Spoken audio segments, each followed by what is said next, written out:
A court of thorns and roses एक काल्पनिक उपन्यास है जो ब्यूटी एंड द बीस्ट और परियों की पौराणिक कथाओं से प्रेरित है। ये कहानी फेरे आर्करॉन नामक 19 वर्षीय शिकारी पर आधारित है जो जंगल में एक परी को मारने के बाद जादुई परिलोक में रहने को मजबूर हो जाती है। उपन्यास दो क्षेत्रों में विभाजित दुनिया पर आधारित है। एक, नश्वर भूमि जहां मनुष्य परियों के डर में रहते हैं। दो, प्रीथियन एक विशाल भूमि जो शक्तिशाली परी अदालतों द्वारा शासित है, जिनमें से प्रत्येक का शासन एक उच्च भगवान द्वारा किया जाता है। उपन्यास में रोमांस, रोमांच और राजनीतिक षड्यंत्र का मिश्रण है जो पाठकों को परियों की खतरनाक किंतु आकर्षक दुनिया से परिचित कराता है। कहानी की समीक्षा। एक, फेरे का अस्तित्व के लिए संघर्ष। फेरे आर्करॉन अपने पिता और दो बहनों, नेस्टा और एलेन के साथ अत्यंत गरीबी में रहती है। एक समय उनका परिवार धनी था, लेकिन बाद में उनका सब कुछ खत्म हो गया, जिससे फेरे को अकेले ही अपना खर्च चलाना पड़ा। वह उस जादुई दीवार के पास के जंगलों में शिकार करती है जो मानव दुनिया को परिलोक से अलग करती है। एक सर्दियों के दिन फेरे अपने परिवार को खिलाने के लिए एक विशाल भेड़िए को मार देती है, लेकिन उसे यह एहसास नहीं होता कि वह वास्तव में एक छद्म परी है। 2, प्रीथियन ले जाया गया। इसके तुरंत बाद एक विशालकाय जानवर उसके घर में घुस आता है। प्राणी टैमलिन, स्प्रिंग कोर्ट का एक शक्तिशाली हाइफे, उसे बताता है कि चूंकि उसने उसके जैसे एक को मार दिया है, इसलिए उसे या तो मरना होगा या हमेशा के लिए प्रीथियन में रहना होगा। फेरे अपने जीवन को महत्व देते हुए प्रीथियन में निर्वासन चुनती है। 3, स्प्रिंग कोर्ट में जीवन। स्प्रिंग कोर्ट में पहुंचने पर फेरे को पता चलता है कि टैमलिन महज एक जानवर नहीं है, वह एक उच्च प्रभु है। उसका दरबार रहस्यमयी रूप से शापित है और उसके सभी निवासियों को सुनहरे मुखौटे पहनने पड़ते हैं जिन्हें वे हटा नहीं सकते। हालांकि शुरू में वह शत्रुतापूर्ण था, फिर भी फेरे धीरे धीरे टैमलिन और उसके करीबी दोस्त लुसियन से मित्रता कर लेता है।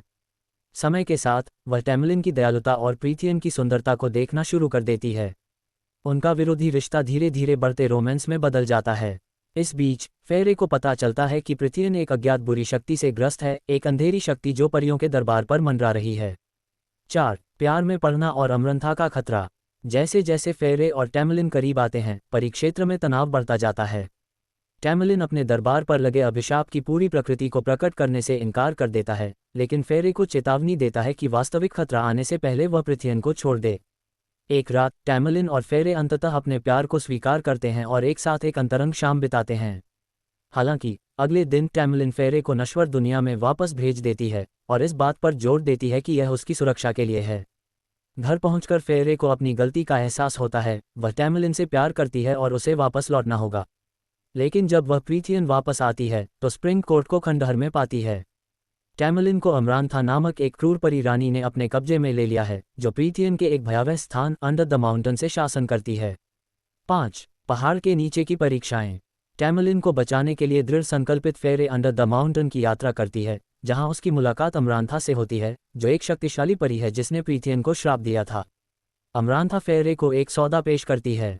टैमलिन और स्प्रिंग कोर्ट को मुक्त कराने के लिए उसे 3 घातक परीक्षण पूरे करने होंगे। वैकल्पिक रूप से वह एक पहेली को हल कर सकती है और अभिशाप को तुरंत तोड़ सकती है। कैद में रहने के दौरान फेरे की मुलाकात राइसेंट से होती है, जो रात्रि न्यायालय का रहस्यमयी और खतरनाक शासक है। यद्यपि वह क्रूर प्रतीत होता है, लेकिन राइसेंट गुप्त रूप से फेरे को जीवित रहने में मदद करता है। परीक्षण बहुत क्रूर हैं। 1, पहला परीक्षण, फेरे को एक विशालकाय परी जानवर से लड़ना होगा और मुश्किल से बचना होगा। 2, दूसरा परीक्षण, उसे एक पहेली सुलझानी है, लेकिन राइसेंट उसे बचा लेता है क्योंकि वह शिक्षित है। 3, तीसरा परीक्षण, फेरे को अपनी वफादारी साबित करने के लिए 3 निर्दोष फे को मारना होगा। अंतिम परीक्षण में उसे 3 फे को मारने के लिए मजबूर किया जाता है, लेकिन अंतिम व्यक्ति स्वयं टैमलिन होता है। जैसे ही वह हिचकिचाती है, उसे एहसास होता है कि वह अमर है और वह उस पर चाकू से हमला कर देती है। 6, पहेली और अभिशाप टूटता है।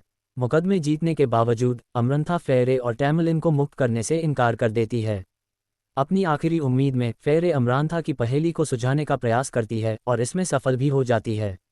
जवाब है प्रेम, और इसे ऊंची आवाज में कहकर फेरे टैमलिन और उसके दरबार को बांधने वाले अभिशाप को तोड़ देती है। अमरांथा क्रोधित होकर फेरे को मार देता है। 7, फेरे का पुनर्जन्म और नई शक्तियां। एक चौंकाने वाले घटनाक्रम में प्रीथियन के उच्च प्रभुओं ने मरती हुई फेरे को अपने जादू का एक टुकड़ा उपहार में दिया तथा उसे एक उच्च फे के रूप में पुनर्जीवित कर दिया। हालांकि फेरे अब अमर है, अमरंथा के दरबार में बिताए समय ने उसे हमेशा के लिए बदल दिया है। जैसे ही वह टैमलिन के साथ निकलती है, वह राइसेंट के साथ एक गहन क्षण साझा करती है, जो रहस्यमय तरीके से उससे कहता है, मैं जल्द ही तुमसे मिलूंगा।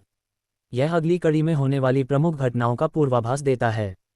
थीम और प्रतीकवाद। 1. ब्यूटी एंड द बीस्ट पुनर्कथन। फेरे बेले का प्रतिनिधित्व करती है और टैमलिन बीस्ट का प्रतिनिधित्व करती है। पृथियन और अमरंथा के प्रभाव में अभिशाप क्लासिक परीक्षा का प्रतिबिंब है। 2. प्रेम और त्याग। फेरे की यात्रा प्रेम से प्रेरित है, लेकिन उसके बलिदान फे को मारना, यातना सहना उसके लचीलेपन की परीक्षा लेते हैं। 3. स्वतंत्रता बनाम नियंत्रण। अमरांथा के शासन में परी न्यायालयों को कष्ट सहना पड़ा, जो उत्पीड़न और स्वतंत्रता के लिए संघर्ष की थीम को दर्शाता है।